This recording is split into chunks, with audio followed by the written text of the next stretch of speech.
आता एक महत्त्वाची बातमी, राज्यामध्ये मान्सून सक्रिय होण्यास आणखीन 2 दिवस वाट बघावी लागणार आहे। 19 जून पासून कोकणामध्ये मान्सून सक्रिय होणार आहे। 3-4 दिवसांनंतर विदर्भामध्ये विजांच्या कडकडाटासह पावसाची शक्यता आहे। पुढील आठवड्यामध्ये मान्सूनचं दमदार पुनरागमन अपेक्षित आहे।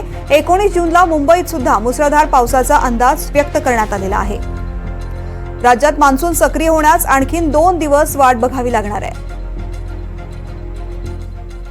राज्यात पुन्हा एकदा मान्सून सक्रिय होईल अशी अपेक्षा आहे। राज्यात पुढील काही दिवस चांगल्या पावसाचा अंदाज जो आहे तो भारतीय हवामान विभागाकडून वर्तवण्यात आलेला आहे। एकूण पुढील 5 दिवस कशा प्रकारे सध्याला वातावरण राहील, कुठे कुठे पाऊस बरसेल हेच आपण जाणून घेणार आहोत। माझ्यासोबत आहेत सुषमा नायर मॅम, आपण त्यांच्याशी या संदर्भात बातचीत करूया। मॅडम, पुढील काही दिवस काय अपेक्षा असणार आहे? सध्याला जर पाहायचं तर पुढील 48 तास कशा प्रकारे पाऊस कुठे कुठे राहू शकतो?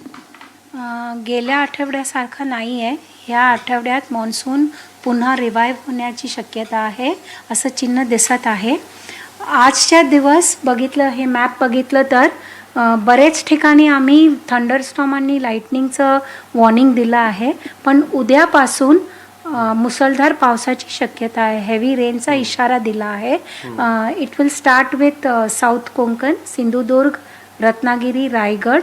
तर येणाऱ्या 4-5 दिवसात कोकण किनारपट्टीच्या काही जिल्ह्यांना आणि लगतच्या मध्य महाराष्ट्राच्या घाट परिसरात मुसळधार पावसाची शक्यता आहे।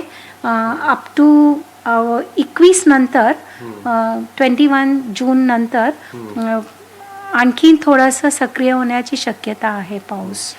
मुंबईबद्दल जर का बोलायचं तर मुंबईमध्ये कधीपर्यंत मोठा पाऊस जो आहे तो आपल्याला पाहायला मिळू शकतो? सध्याला पाहायचं तर अजूनमधून आपल्याला काही हलक्या सरी पाहायला मिळत आहेत, मात्र एकूणच मुंबईमध्ये मोठा पाऊस जो म्हटला जातो तसा कधी आपल्याला पाहायला मिळू शकेल?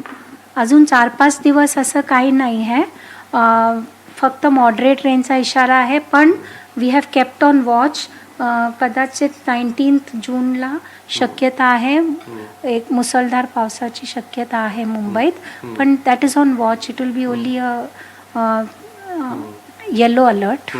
ते एकदा अति मुसळधार पावसाची सध्या तरी शक्यता दिसत नाही 4-5 दिवस।